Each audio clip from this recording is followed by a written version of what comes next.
राज्यावर दुबार पेरणीचं संकट असून शेतकऱ्यांच्या मदतीसाठी पंतप्रधान नरेंद्र मोदी यांना भेटणार असल्याचं शिवसेना पक्षप्रमुख उद्धव ठाकरे यांनी स्पष्ट केले। गोंदिया जिल्ह्यातल्या शिवसेना कार्यकर्त्यांच्या मेळाव्यामध्ये ते बोलत होते। शिवसेनेला विजय मिळवून द्या, विदर्भाच्या विकासाची जबाबदारी माझी, असं भावनिक आवाहनही त्यांनी यावेळी केलं।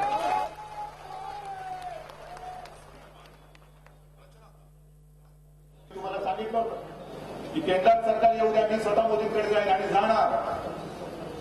विदर्भामध्ये तर तुम्ही कमाल करून टाकलेली आहे। काँग्रेस राष्ट्रवादी नावाला सुद्धा शिल्लक ठेवलेली नाहीये। संपूर्ण भगवा आणि भगवा पडून टाकलेला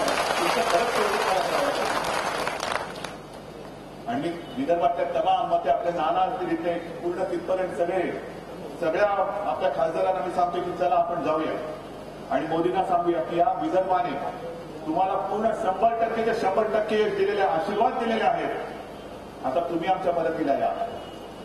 दुबार पेरणीचं संकट समोर उभं राहिलेलं आम्हाला दुबार पेरणीसाठी बियाणं उपलब्ध करून द्या, ही मागणी आमची या पंतप्रधानांकडनं आहे। झी 24 तास रहा एक पाऊल पुढे।